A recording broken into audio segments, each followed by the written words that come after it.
The morning air in Elmbrook, Connecticut, carried that quiet tension only seasoned cops could recognize. Officer Caelan Whitmore, 42, had been through enough patrols to sense when something was off. He sat silently in his cruiser, parked outside a rundown convenience store just off Main Street, sipping lukewarm coffee while Ferb, his K9 partner, panted softly in the passenger seat. The dog's sharp eyes never wandered far from his handler. To Caelan, Ferb wasn't just a dog. He was the one constant in a life filled with slow-burn regrets. Caelan adjusted the radio, listening to fragmented reports of an armed suspect sighted in the area. Nothing solid. Another false lead, maybe. Still, Ferb's ears perked up sharply, his posture shifting. That was enough.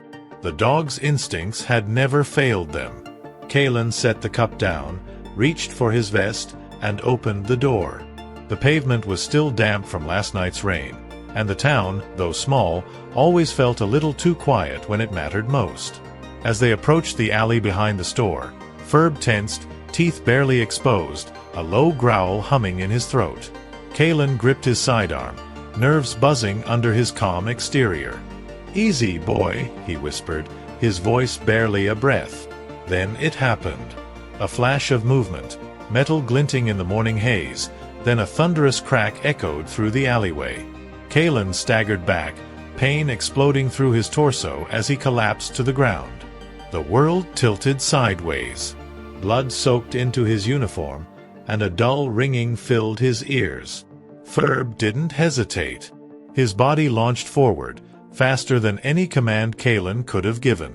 The suspect hadn't expected the dog, certainly not the fury of one that had just watched his handler fall. Ferb took the man down with brutal precision, clamping onto the weapon hand, ignoring the wild flailing and fists hitting back. There was another gunshot.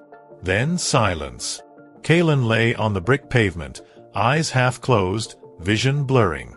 He could hear Ferb barking somewhere nearby, fierce, protective. His hand trembled as it reached toward the radio clipped to his shoulder. "Officer down," he rasped, barely audible. The seconds dragged like hours. His heart pounded harder than the pain in his gut. He knew he was losing blood, fast. What haunted him wasn't the thought of dying, but of leaving Ferb alone in a world that didn't understand what they were to each other. Just before the darkness swallowed him whole, he heard sirens in the distance. Ferb's barks were growing weaker, more strained. Then a cold thought flickered in Caelan's mind. Was Ferb hit too? That question clung to the edge of his fading consciousness as the world went black. The emergency room buzzed with urgency, but time moved like molasses for those waiting in the hallway. Officer Keir Monroe, barely 26, paced outside the trauma bay, eyes darting every time a nurse walked past. He hadn't been there when Caelan was shot, but the call came through dispatch just minutes after. When he arrived at the scene, the image was seared into his mind. Caelan sprawled out on the bricks, motionless, and Ferb, bleeding, refusing to leave his side. Ferb had taken a bullet to his upper leg while subduing the suspect. Animal Control tried to leash him for transport, but the dog snarled at anyone who came too close to Caelan. It was only when Keir knelt beside him and whispered the only phrase Caelan ever used, "It's okay, Ferb, I got you," that the dog allowed himself to be lifted onto the stretcher beside his handler. No one expected a K9 to act like that. But Ferb wasn't just any K9. Inside Trauma Bay 4, the doctors worked fast. Caelan had lost too much blood, and the bullet had torn through his lower abdomen, grazing vital arteries. Linnea Whitmore, notified as next of kin, had arrived 20 minutes earlier, her expression unreadable, except for the barely concealed panic in her clenched jaw. She hadn't seen Caelan in over a year, not since she walked out after one argument too many. But the moment she heard the words "gunshot wound" and "critical," something inside her cracked. Meanwhile, in the veterinary ER across town, Ferb lay sedated but stable. His leg had been operated on immediately. A clean break, no major arteries hit. The vet, A quiet man named Dr. Rilke remarked to his assistant that he'd never seen a dog so resistant to anesthesia. He didn't want to sleep, he said. It's like, he thought if he closed his eyes, he'd never see him again. They decided to keep Ferb overnight for monitoring, but they knew he'd fight to wake up and return to Caelan's side. Back at the hospital, Linnea sat by Caelan's bedside. Machines beeped steadily. He was unconscious, pale, but alive. She held his hand, unsure if he could feel it, but unwilling to let go. Her eyes burned with unshed tears. "You stubborn bastard," she whispered, voice shaking. "You always had to play the hero." But beneath the bitterness was something else, fear and guilt, because even after all the distance, she never stopped caring. As dawn broke outside the window, the hospital lights flickered softly. Caelan's fingers twitched, barely. Linnea froze, leaning in. His lips parted, a dry breath escaping. And in the faintest whisper, he said one word, "Ferb." When Caelan opened his eyes again, it was like surfacing from deep water. The fluorescent lights above him pulsed faintly, and every breath felt like it had to be earned. His mouth was dry, his side throbbed with each inhale, and for a moment he couldn't remember where he was. Then the beeping monitors, the 4 in his arm, and the hospital gown told him everything he needed to know. He'd been shot. He was alive. But where was Ferb? Before he could ask, Linnea appeared at the edge of his vision. Her eyes were tired, red-rimmed, but alert. She leaned in, brushing a strand of hair behind her ear, a nervous habit he recognized instantly. "You're awake," she said softly. "They said it might take longer." Caelan's lips barely moved as he whispered, "Where is he?" She hesitated. "At the vet hospital. He's okay.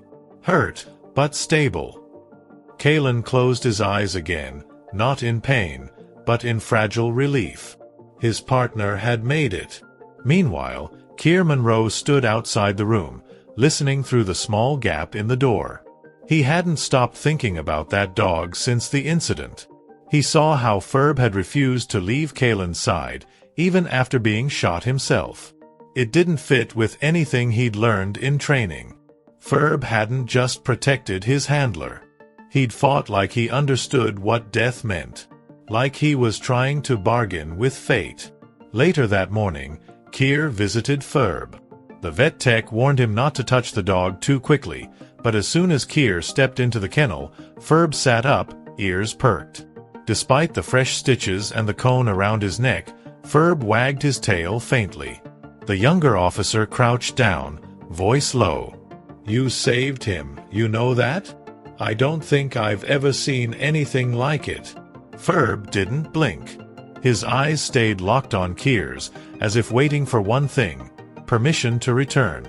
By the third day, Caelan insisted on seeing Ferb, even if it meant bending every hospital rule. Linnea argued, but his stubbornness hadn't changed. And when the vet finally brought Ferb into the room in a rolling cage, something shifted. The dog let out a soft whine the moment he saw Caelan, tail thumping against the metal. Caelan reached out, his bandaged hand trembling. Ferb pushed his nose into it, careful, tender. Neither of them moved for a long moment. No words. No explanations. Just the unspoken bond that had saved both of them. And as Keir watched from the corner, something in him began to shift too. He had always believed police work was about control and logic. But watching Ferb now, what he felt was something else. Something closer to faith. The hospital walls had a way of amplifying silence. Caelan lay awake in the dim light of early evening, listening to the soft hum of machines and the occasional footstep in the hallway. Ferb had returned to the veterinary clinic for rest, but the emptiness beside his bed was louder than any siren. He stared at the ceiling, haunted not just by the shooting, but by memories that had long refused to die. Linnea sat nearby, arms crossed, quiet. Their conversations had been brief, polite, but hollow. She hadn't asked the hard questions yet, and he hadn't offered anything beyond gratitude. But that night, something cracked open. "You remember the Dixon case?" she asked out of nowhere, her voice steady but distant. Caelan turned his head slowly. "Yeah. Don't think I could ever forget." It had been the first time he pulled a body from a burning house. The first time Linnea saw him shake afterward. "That was the day you stopped talking to me," she said. "Not just about work. About anything." Caelan didn't answer right away. He wanted to argue, but deep down, she was right. That day had changed something in him. And Ferb had come not long after. The dog didn't ask questions. He just stayed. Later, when Keir stopped by to drop off a stack of paperwork, Linnea pulled him aside.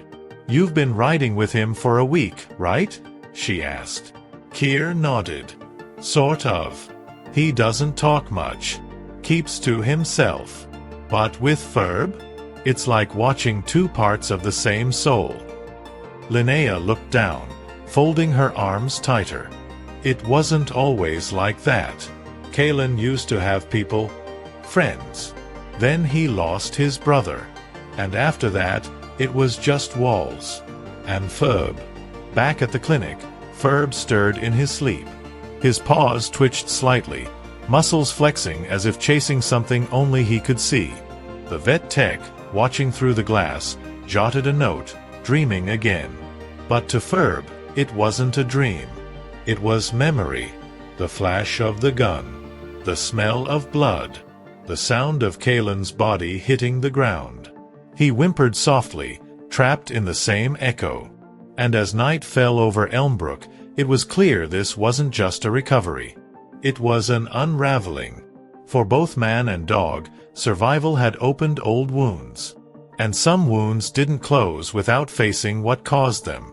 3 days after the shooting, Caelan was discharged on limited duty. He shouldn't have been. His body wasn't ready, and neither era sua meant. Mos ele insist you. He had to be near Ferb. Back home, the house was quiet, sterile even, with everything exactly where he left it. The couch with the worn corner where Ferb used to rest his head. The framed picture of his academy graduation. The unopened envelope on the kitchen table, marked confidential, that he hadn't dared touch since before the incident. Ferb, still limping but mobile, walked into the house like a soldier returning to base. His nails clicked softly on the hardwood as he sniffed the air and made his way straight to the couch. He sat, turned to Caelan, and rested his head on his handler's lap. The silence between them was sacred. Ferb didn't need explanations. He just needed to feel the rhythm of Caelan's breath, to know it was still there. That night, Caelan stood in front of his bedroom mirror, shirt lifted, examining the stitched wound on his abdomen. The pain was manageable, but the scar would stay. He stared at it as if trying to read something in it. A message. A warning. Maybe both. Eventually, he walked back to the kitchen and sat down. The envelope was still there. He stared at it for a long time before finally breaking the seal. Inside were copies of an old internal investigation report. One he thought had been buried. The file had to do with a shooting that happened 5 years earlier. One where Caelan had been the first responder, but never gave the full story. No one had pushed too hard. His record was spotless. But the truth had gnawed at him ever since. He wasn't sure why the envelope arrived now, or who sent it. But someone out there hadn't forgotten. The next morning, Keir dropped by unannounced. He brought coffee, half out of politeness, half out of guilt for not knowing how to help. "You look like hell," he said with a weak smile. Caelan didn't laugh. "Got something to show you," he said instead, sliding the report across the table. Keir read it slowly, frowning. Why would they send this to you now?" Caelan leaned back, expression dark. "Because someone wants me to remember what I tried to forget." And then Ferb stood up suddenly, ears locked on the window, posture stiff. A car was idling outside. Not moving. Just waiting. Watching. Keir moved toward the door, but Caelan stopped him. Don't. If they wanted to be seen, they would have driven away by now. Ferb's growl was low, guttural, ancient. Something was coming. And it wasn't just about the shooting anymore. It was about something Ferb had witnessed that night, something Caelan hadn't. Ferb didn't stop staring at the window, not even when the car finally pulled away. Caelan followed the vehicle with his eyes, watching it disappear down the hill, but something about the way Ferb's hackles remained raised made his skin crawl. He never reacts like that unless there's something real, Caelan murmured. Keir stood nearby, unsettled. You think it's someone from the department? Internal affairs, maybe? Caelan didn't answer. Not yet. Later that evening, Caelan opened the file again. The report detailed the Aldbridge case, a domestic call turned fatal in 2020. The official story, a suspect fired on officers. Caelan returned fire. Suspect dead. Justified. But the reality was more complicated. There was a second person in the house, unarmed, a teenager hiding in a closet. The boy hadn't been mentioned in the report. Caelan had found him and let him go. No one ever knew. But someone had found out. That night, Caelan sat on the porch with Ferb at his feet. He whispered quietly, like he had when they first started working together. You remember that house? The one with the cracked green shutters?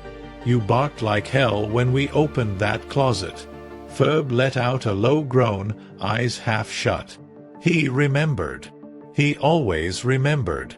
That kid, Caelan continued, he looked at me like I was the villain. Maybe I was. At the station the next day, Keir pulled Caelan aside. I ran the plate from that car, he said. Registered to an alias. But guess who it's linked to? Caelan waited. Trennan Doyle's private task force. The federal unit. Caelan's jaw clenched. Doyle had always had it in for him, especially after Caelan turned down a transfer to the Marshal Division 5 years ago. Something about Doyle's obsession with order never sat right. Caelan's mind raced. Why would Doyle be digging up an old file now? What did Ferb have to do with any of it? Unless the shooting wasn't about him. Maybe someone thought Ferb saw something that could expose them. After all, Ferb didn't just track drugs or suspects. He tracked emotion. Fear.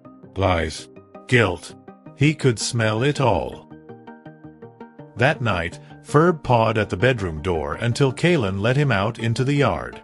The dog sniffed the air, then darted toward the back fence, where fresh footprints were barely visible in the dirt. Whoever had been watching them hadn't come to threaten. They had come to warn. And as Caelan examined the print more closely, his heart skipped. A small, deliberate mark beside it. A cross, scratched into the soil with a knife. A sign. A signature. The same one found at the Aldbridge scene. The cross carved into the soil gnawed at Caelan's thoughts long into the night.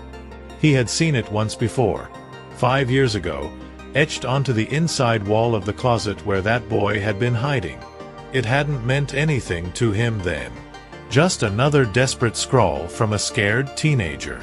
But now it felt like a message. A reminder. Or worse, a threat. Inside, Ferb paced restlessly, limping but alert.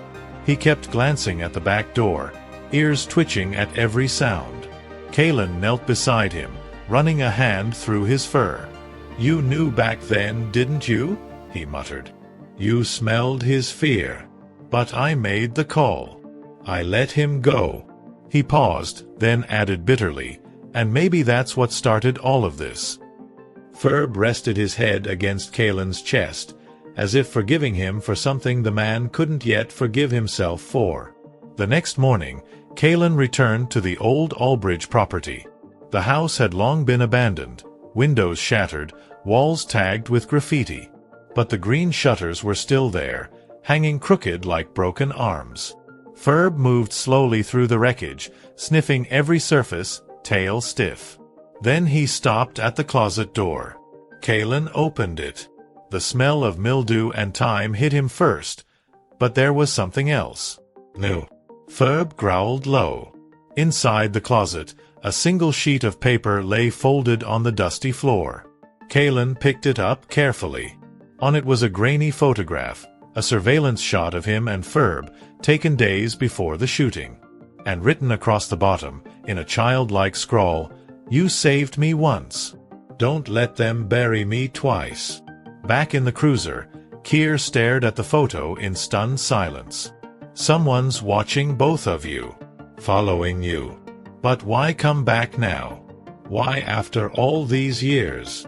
Caelan leaned against the headrest, closing his eyes. "Because something's happening.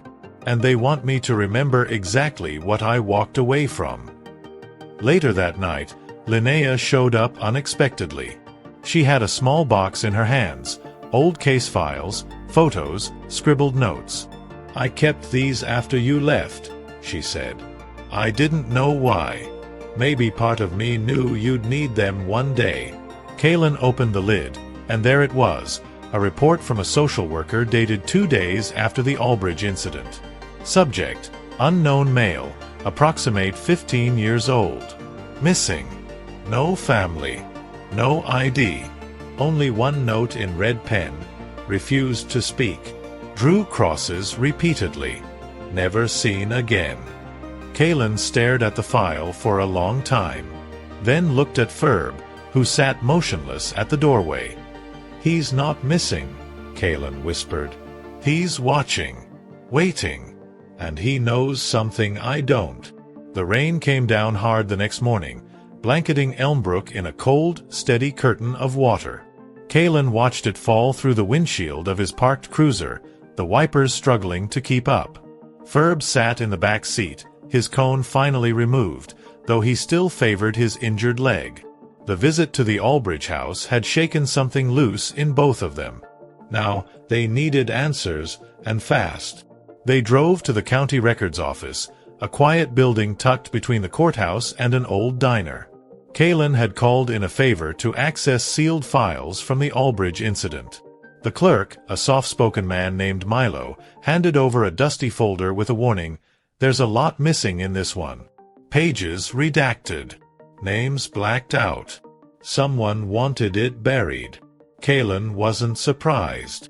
Inside the file was something new, a note from a patrol officer who'd arrived after Caelan cleared the scene. It mentioned finding muddy footprints leading away from the back of the house. Small ones, barefoot. The strange part? The tracks led into the woods, and just stopped. No one followed up. No one looked deeper. The assumption had been that the kid didn't matter. But Caelan knew better now. He mattered more than any of them realized. Back at the house, Ferb began pacing again. He circled the kitchen table twice before standing at the back door, whining softly. Caelan followed him outside, where the rain had turned the yard into a muddy patchwork of footprints and paw marks.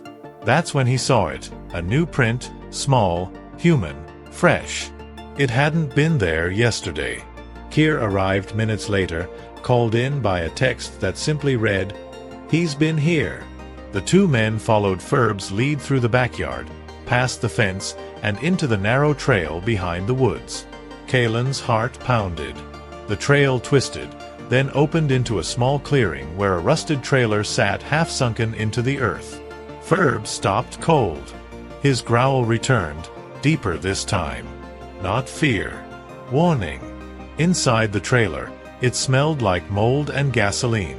Caelan swept a flashlight over the walls. Dozens of hand-drawn crosses covered every surface. Some small, some large. And in the center of the room, pinned to the wall with a kitchen knife, was another photo, this time of Ferb, wounded, bleeding on the ground after the shooting.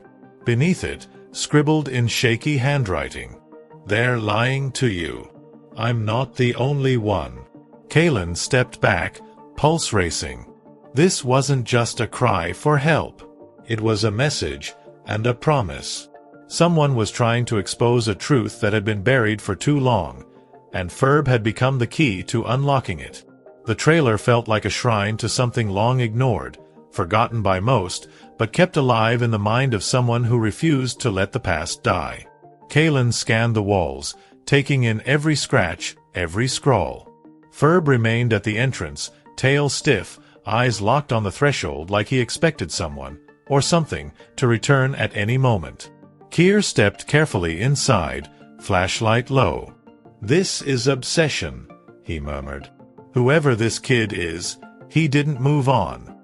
He's been living inside that night for 5 years." Caelan nodded slowly. "And now he's trying to drag us back into it." They searched every corner of the trailer. In a small drawer, Caelan found an old leather-bound notebook. The pages were mostly drawings, crosses, eyes, maps of streets in Elmbrook. But toward the back, one page stood out. It listed names, officers, case numbers, and in the middle of it, underlined 3 times, Trennan Doyle. The same name that kept circling back. The same man who had been following them. Ferb began barking sharply. Once, then twice. Caelan rushed to the door. Outside, fresh tire tracks cut through the mud leading up to the trailer, curving back toward the road. "We weren't alone," Keir said grimly. "Whoever was watching us, they were close." Caelan didn't reply. He was already scanning the woods with Ferb at his side.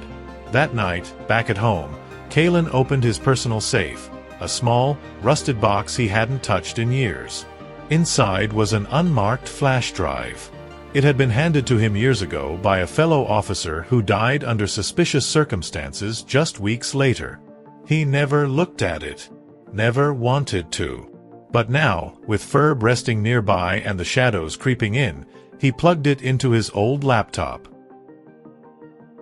What played on the screen wasn't just disturbing. It was damning.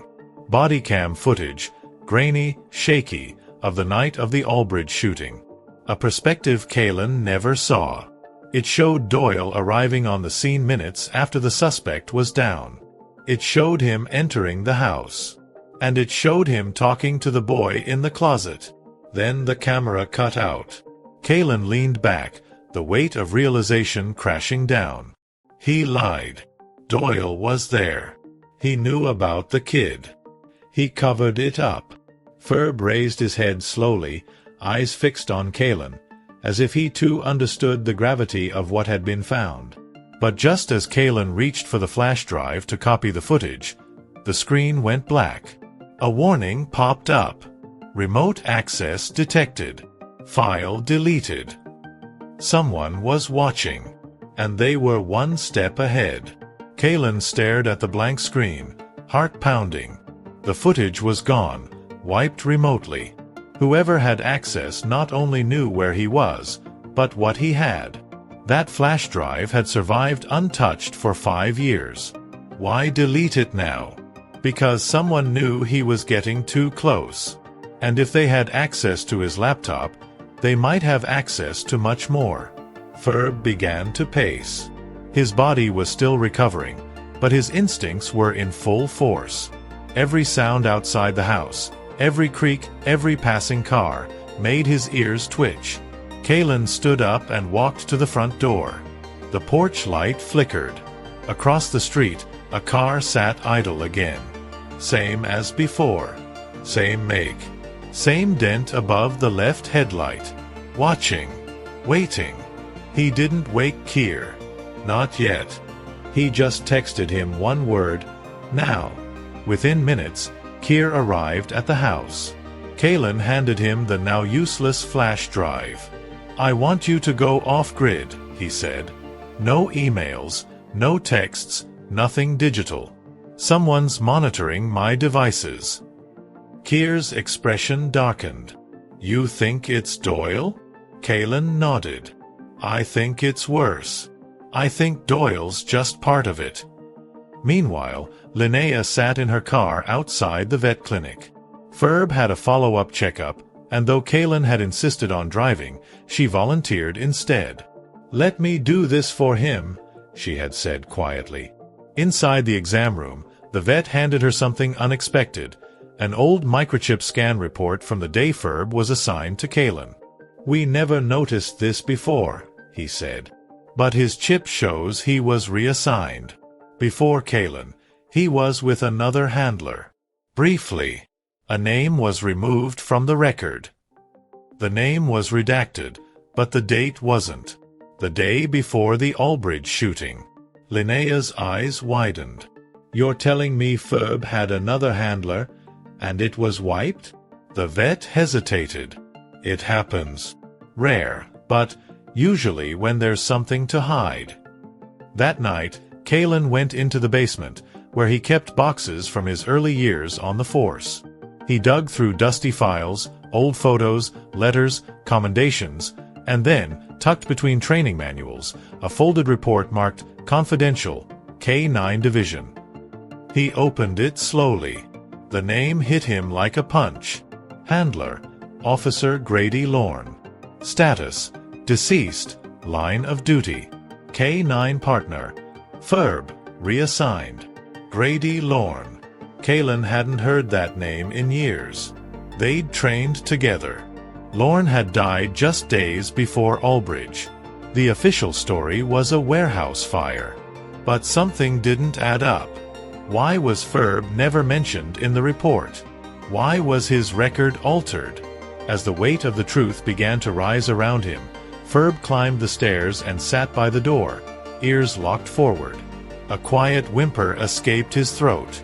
Not fear. Anticipation. And when Caelan opened the door, there was no one there.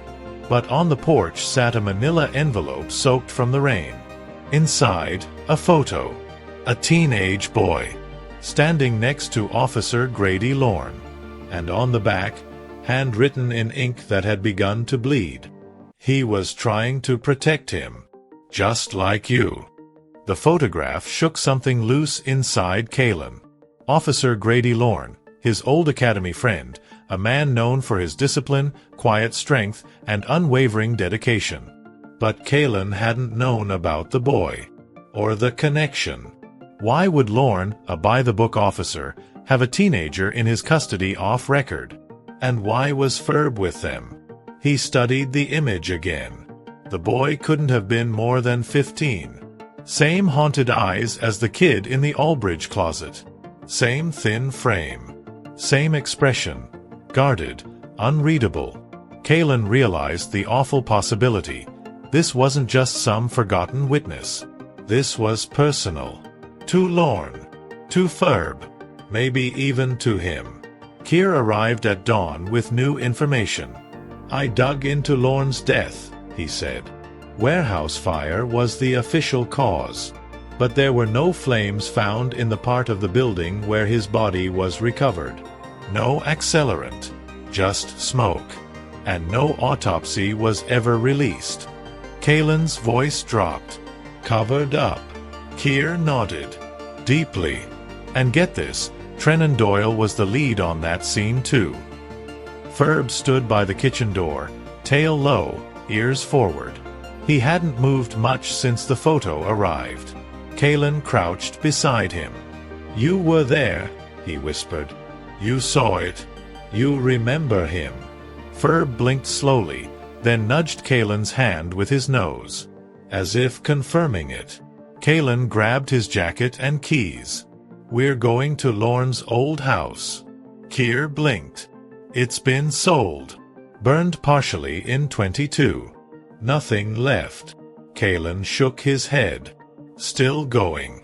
There's always something." The property sat on the edge of Elmbrook, where forest met farmland. The house was nothing more than a skeleton now, charred beams and ash-covered stone. Ferb stepped out of the cruiser and sniffed the air, turning slowly toward a crumbling garden shed still standing behind the ruins. He barked once. Sharp. Certain. Inside the shed, Caelan found a metal box buried beneath broken tools. Inside, papers, old photographs, and a voice recorder. He clicked play. The tape crackled. Then Lauren's voice filled the space, tired, low, cautious. "If this gets out, if anyone finds this, I'm already gone. The boy, his name is Luca. He's not just a runaway. He was in a program. Federal. Experimental. Doyle oversaw it. I tried to pull him out. That's why they sent me to that warehouse." The tape clicked off. Caelan stood frozen. Ferb sat by his side, unmoving. Keir whispered, "He tried to save the boy and died for it." Caelan turned to the dark woods beyond the shed. Somewhere out there, Luca was still watching. Still waiting. Still afraid. And now, Caelan was the only one left who could bring the truth into the light. The woods behind Grady Lauren's burned-down home were thick and overgrown, as if nature itself had tried to bury the secrets left behind. The path Ferb followed wasn't on any map, just instinct. Every few steps, he stopped, sniffed the air, ears twitching at sounds too faint for human ears. Caelan followed silently, flashlight in one hand, sidearm in the other. He wasn't expecting an ambush, but after what they'd uncovered, caution was no longer optional. Keir trailed behind them, still processing the tape they'd found. "You think Doyle had Lauren killed because of the kid?" he asked quietly. Caelan nodded without looking back. "I think Lauren knew what Luca was, what they'd done to him, and he tried to stop it. That cost him his life." They came upon a clearing just past the tree line, a spot that looked like it hadn't been touched in years. Ferb suddenly stopped and sat.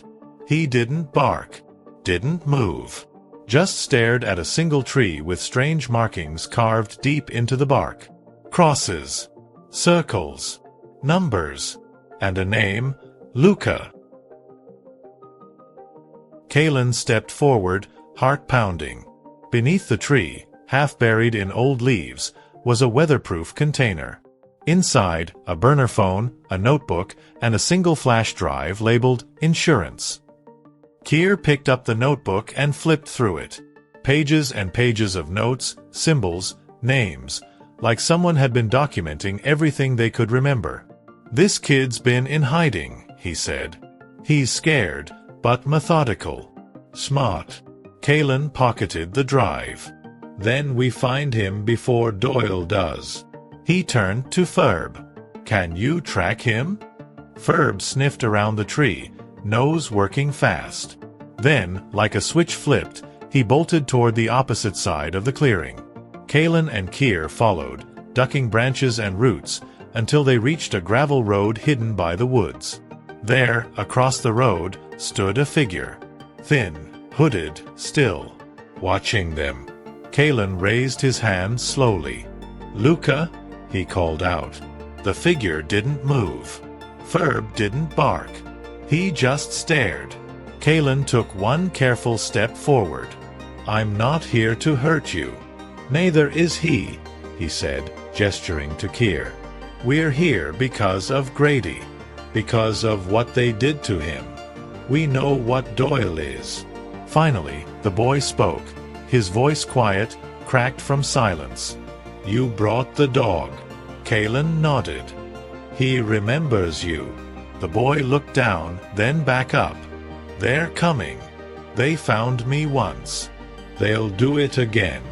And just before he turned to run into the woods, he tossed something at Caelan's feet. A security badge. It belonged to Trennan Doyle. Back at the house, Caelan stared at the security badge in his hand. It was real. Worn, bent at the corner, but undeniably Doyle's. His name, his federal clearance code, his face. But Luca had been the one carrying it, which meant Luca had gotten close enough to take it. Or maybe Doyle had left it behind on purpose, as a warning. Or a trap. Keir plugged the newly found flash drive into a secure laptop with no internet access. Ferb lay at Caelan's feet, eyes locked on the hallway as if expecting someone to walk through at any moment. When the files loaded, a folder blinked to life, Project Sentinel. Inside were documents marked Top Secret, with federal headers and red stamps screaming, "Classified." They began to read. Sentinel was a covert behavioral experiment designed to train minors with acute trauma histories for undercover surveillance and psychological manipulation. Government-run. Funded under Domestic Security Enhancement. Luca had been one of them, and so had at least 13 others. According to the files, 9 were unaccounted for. 3 confirmed dead. 1, Luca, escaped. Caelan pushed back from the desk, breath caught in his throat.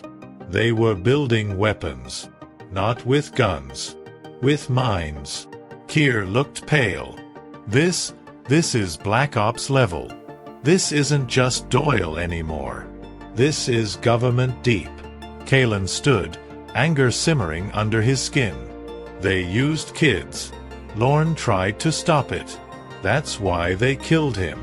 That's why they erased Ferb's history. Ferb let out a low growl. Not at the computer. At the door. Someone was outside. Caelan moved fast, signaling Keir to shut the laptop. He peeked through the curtain. Black SUV, no plates, parked across the street. Same as before.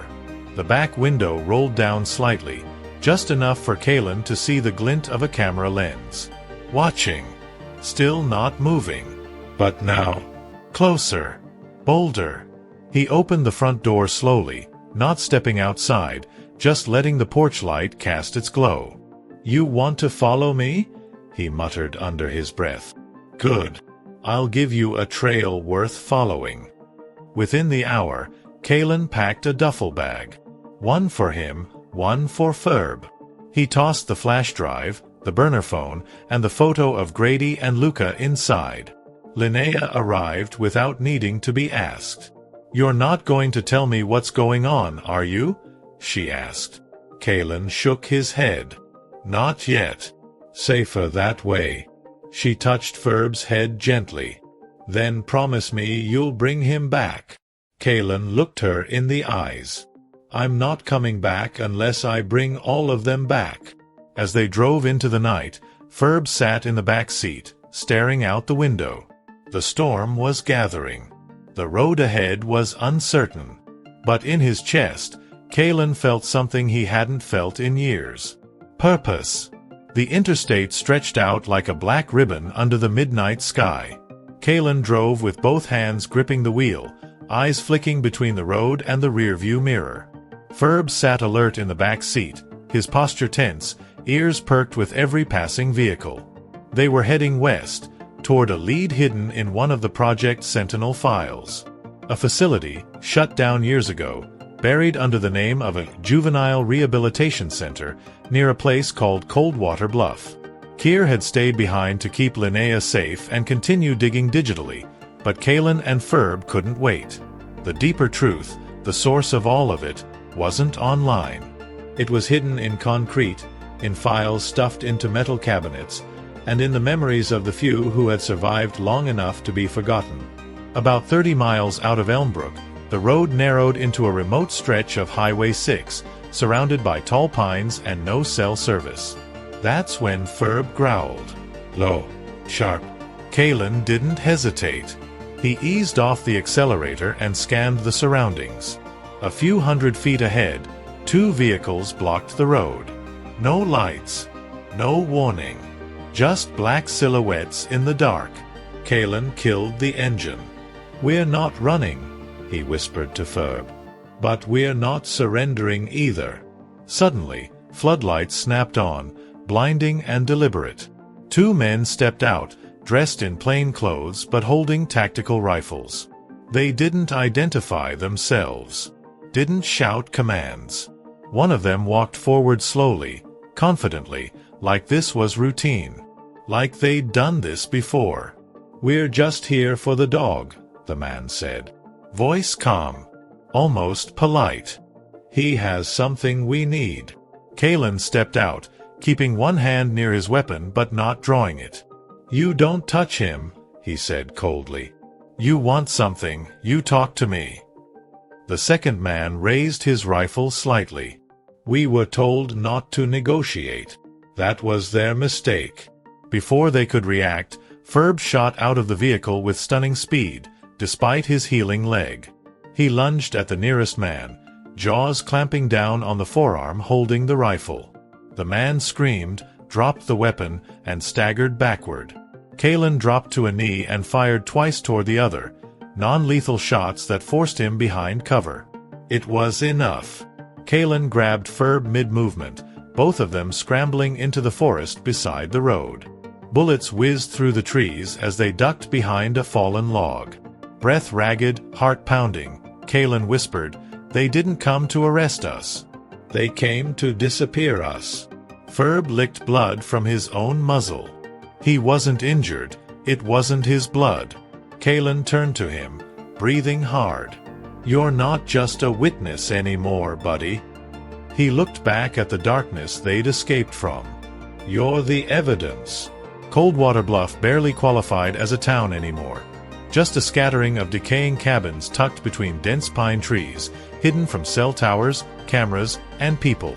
Caelan parked the car a quarter-mile out, not wanting to spook whoever might still be living in the woods. Ferb jumped out first, his gait still slightly stiff, but his nose sharp. He sniffed the air, turned toward an old cabin, and sat down facing it. No balking. Just certainty. Before Caelan could knock, the front door creaked open. A pale, wiry man with sunken eyes stood in the doorway, watching them in silence. "I was wondering when you'd show up," he said, voice raw from disuse. His name was Thayer Quinn, one of the missing names from the Project Sentinel list. According to government records, Thayer died over a decade ago during a failed runaway attempt. But clearly, someone had lied. Inside, the cabin was a bunker of paranoia. Canned food, stacked water jugs, solar-powered lights, and every window covered in foil. "They picked us because we were broken," Thayer began. "Foster kids, runaways, troublemakers. Told us we could be more, serve a purpose. But it was a lie. We weren't recruits. We were experiments." He spoke like someone who had rehearsed this truth in his head 1,000 times, waiting for someone to finally listen. Caelan sat forward. "Luca!" Thayer's jaw tightened. "The only one of us who wouldn't break. He remembered everything they did to us. He tried to expose it. Lauren helped him escape. That's why they burned Lauren. Why they erased Ferb's history. You're not just dealing with Doyle, Whitmore. This goes way higher." Ferb sat beside Thayer, staring at him with something close to recognition. Thayer reached out and ran a hand over the dog's head. "He was there too. He was trained to track emotional stress in us. He wasn't just your K9 partner. He was part of it. That bond you two have? It didn't happen by chance. They engineered it." Caelan looked down at Ferb, his loyal, battle-scarred partner, and saw him in a new light. Not just a survivor, but a witness. Before they left, Thayer handed Caelan a small flashlight. Inside the battery compartment was a hidden flash drive. "This has names. Real ones. Officials. Doctors. The people who built Sentinel." Caelan pocketed it without hesitation. As they stepped outside, Ferb froze, ears sharp, body locked. A car had pulled up down the trail. No headlights. No sound. But Ferb had sensed it. Caelan looked toward the darkness. And for the first time in years, he didn't run. Caelan stood motionless outside the cabin, his hand hovering near his weapon, Ferb pressed tightly against his leg. The black sedan down the dirt trail didn't move, didn't honk, didn't even flicker its lights. Just waited. Like a hunter watching his prey from the edge of the brush. The woods were unnervingly quiet, the trees swaying gently in the breeze, but even the wind seemed to hold its breath. Caelan whispered without turning, "You feel it too, don't you?" Ferb didn't growl. He simply stared, ears locked forward, body coiled like a spring. Back inside, Thayer sealed the windows with heavy cloth and stacked furniture against the door. "If they came this far, they're not bluffing," he muttered. Caelan pulled out the flash drive, fingers steady despite the adrenaline coursing through his body. He plugged it into the ancient laptop rigged to a satellite modem and waited for it to load. What appeared on screen was worse than he'd imagined. Classified documents, black-budget funding trails, internal memos. Names of children. Psychological profiles. Behavioral test scores. And above all of it, the signatures of men and women who had turned trauma into a weapon.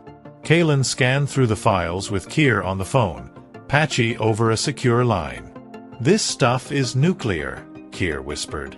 "These aren't just paper pushers. There are federal judges, senators, people with real reach." Caelan clicked upload and sent encrypted copies to multiple locations. 2 trusted journalists and 1 whistleblower platform. His email subject line read, "If this reaches you, it means I didn't make it." The files transferred slowly over the satellite, each percentage tick a countdown to war.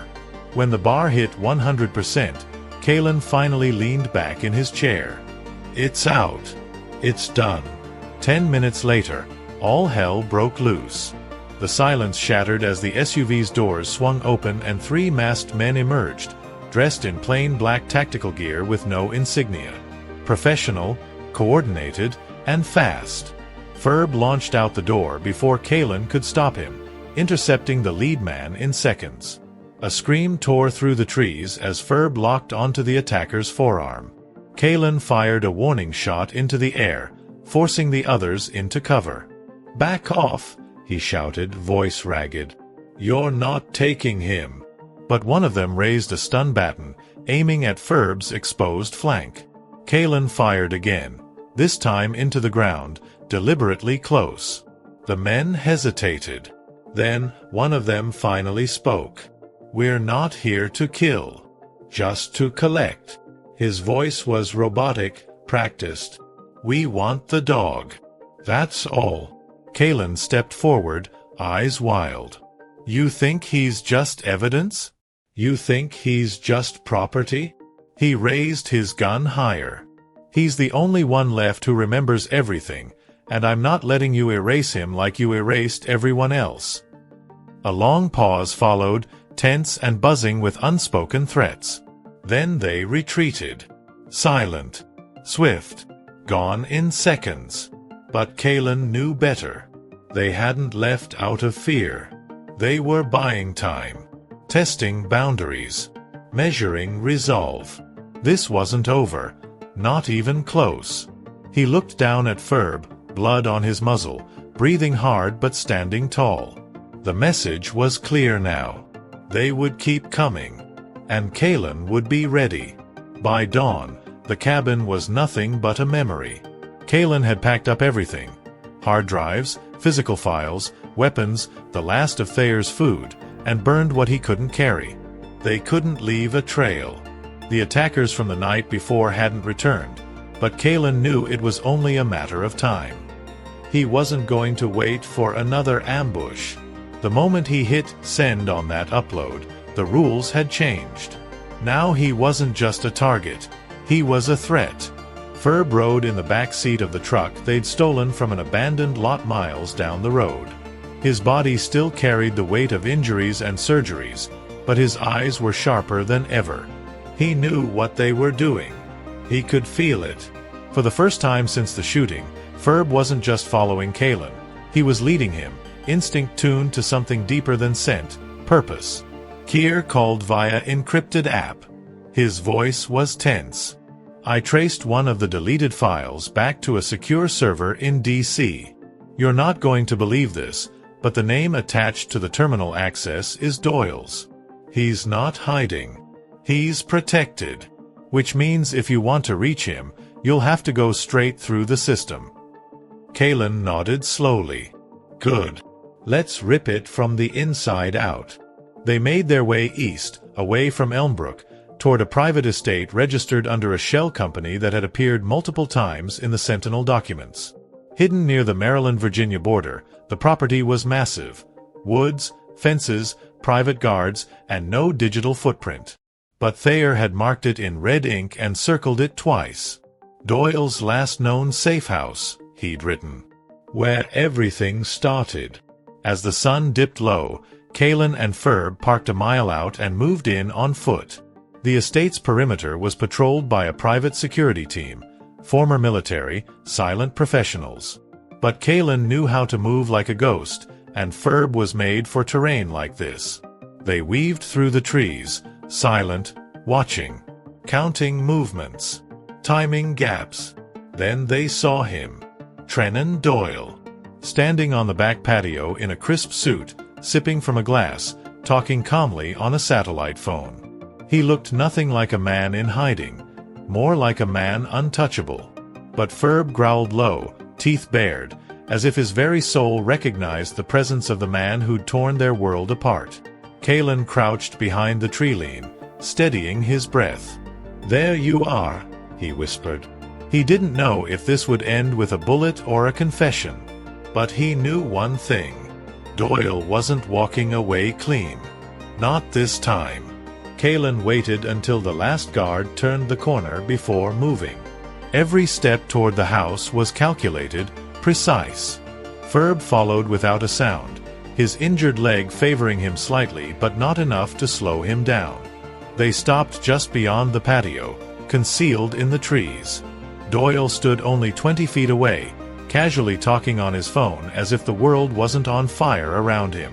The audacity of it made Caelan's blood boil. Doyle hung up the call and stared out into the woods, sipping his drink, completely unaware. Caelan stepped forward, weapon drawn. "Turn around, Doyle." The voice that came out of him was cold, even, deadly. Doyle froze. Then slowly he turned, surprised but not afraid. "Whitmore," he said with a faint smile. "I was wondering when you'd show up." Ferb growled low behind Caelan, his stance rigid. This wasn't just another arrest. It was personal, for both of them. "You knew about Project Sentinel," Caelan said. "You signed off on it. You destroyed lives. You killed Lauren. You tried to kill that boy. You tried to kill us." Doyle raised an eyebrow. Lauren was a traitor. The boy was a liability. "And you?" He smirked. "You're just a distraction." Caelan's finger tensed on the trigger. "You're going to confess. On camera. Now." He tossed a recording device onto the table beside Doyle's drink. But Doyle didn't move. "You think I didn't expect this? That I didn't plan for you?" he said calmly. "Whitmore, this isn't a movie. If anything happens to me, that little upload you sent gets buried. Erased. And your dog? He's already been marked for retrieval. You think you're the first to get this close?" He stepped forward slightly. "You're just the last one who's still breathing." That's when Ferb lunged. Doyle didn't see it coming. 1 second, he was standing smugly, and the next, Ferb was on him, knocking him into the patio table with a snarl so fierce it cut through the air like thunder. Caelan moved fast, pulling Ferb back just before his teeth sank into Doyle's throat. The older man gasped, blood on his collar, face pale with shock. "Call them off," Caelan barked. "You end this now, or I swear to God, the next time I won't stop him." Breathing hard, Doyle finally nodded, trembling. There's a server. Off-grid. The real data's there. Backups, footage. Lauren's files. The kid's file. Coordinates are in my office, behind the bookcase. Caelan stared into his eyes, then lowered his weapon just an inch. "Then you're coming with us." Because this time, the truth wasn't going to disappear. The server room was hidden behind a false wall in Doyle's study, just as he'd said. Bookshelves slid aside to reveal a reinforced steel door with biometric access. Caelan pressed Doyle's hand against the scanner, and the lock hissed open. Inside, the room buzzed with cold air and humming machines, decades of secrets stored in blinking lights and encrypted archives. Ferb remained by the door, eyes scanning every corner. He knew better than to trust silence. Keir arrived minutes later, having tracked their signal once the coordinates came through. He stepped into the server room with wide eyes. "This is it," he whispered. "This is the core." He plugged in an external drive and began decrypting files. Raw footage from experimental sessions, testimonies from handlers, medical logs, suppressed autopsy reports. Every sick layer of Project Sentinel was here, untouched, waiting to be seen. Caelan kept his eyes on Doyle, who sat cuffed in the corner, bleeding from Ferb's earlier attack. "You thought no one would ever find this," Caelan said. Doyle gave a cold smile. "Finding it isn't the same as surviving it." At that moment, the power flickered. Then the security alarm began to wail. "They're coming," Keir said. Someone triggered a remote lockdown. Ferb stood instantly, growling. Heavy doors slammed throughout the estate. Caelan looked to Keir. "How long?" Keir didn't look up. 5 minutes. Maybe less. Caelan turned to Doyle. "Call them off. Now." Doyle laughed. "I can't. You pushed this too far. No one walks out of here." Caelan grabbed him by the collar. "Then you're dying with us." Keir worked furiously while Ferb paced by the hallway, ears locked on the approaching noise, boots, radios, weapons cocking. The hallway lights dimmed. Then gunfire erupted downstairs. "We're out of time," Keir shouted. "I've got 80% of the data, enough to blow it open, but we need an exit." Caelan turned to Ferb, voice low. "You ready, partner?" Ferb gave a soft growl, his version of yes. They grabbed the drive, pulled Doyle to his feet, and ran. Bullets tore through the walls as they moved. Ferb charging ahead to clear corners, Caelan shielding Keir with his own body. They weren't trying to win a fight anymore. They were trying to carry the truth out alive. And with every second, the line between survival and sacrifice blurred. Dawn was breaking when they finally emerged from the woods behind the estate, bloodied, breathless, and carrying the drive that held everything. The house behind them burned, set ablaze during the final exchange of gunfire. Doyle didn't make it out. A bullet to the chest, delivered by one of his own men in the confusion. Poetic justice, Caelan thought. Some systems eat themselves in the end. But there was no time to reflect. The truth had to be delivered. Ferb limped beside him, chest heaving, wounded again but alive. Caelan glanced down at him, covered in ash, formatted with blood and dirt, and saw more than a dog. He saw a soldier, a survivor, and a friend who had carried the weight of memory for far too long. "We're almost there," Caelan whispered. "Just a little further, boy." Keir drove them straight to a contact at the Justice Department, a woman Caelan had once saved from a corruption case gone bad. She owed him, and she kept her word. Within 48 hours, the files from Project Sentinel were released to federal investigators and handed to a congressional oversight committee. News outlets exploded. Headlines filled the country. Names were named. Faces shown. The country watched in shock as the truth surfaced, that the government had turned children into weapons, and one of them had survived long enough to expose it all. Luca resurfaced 2 weeks later, safely escorted into witness protection after Keir tracked him through an encrypted signal embedded in the files. He didn't say much when he met Caelan again. Just nodded. Then knelt beside Ferb, placing a hand on his head. The two stayed like that in silence, as if time had folded back on itself, healing something neither of them had the words for. Linnea came back, not because Caelan asked her to, but because she never really left him, not in spirit. They sat on the back porch one night, watching Ferb sleep under the stars. She leaned her head on Caelan's shoulder and said, "You didn't just save the truth. You saved something in yourself too." He didn't reply. He didn't need to. Months later, Ferb was officially retired. No longer a K9 unit. No longer a number in a file. Just Ferb, the dog who remembered. Who fought. Who survived. And every time Caelan looked at him, he remembered too, what it cost to expose the truth, and what it meant to never give up. Because some stories aren't meant to stay buried. Some names aren't meant to be forgotten. And some bonds are strong enough to save the world.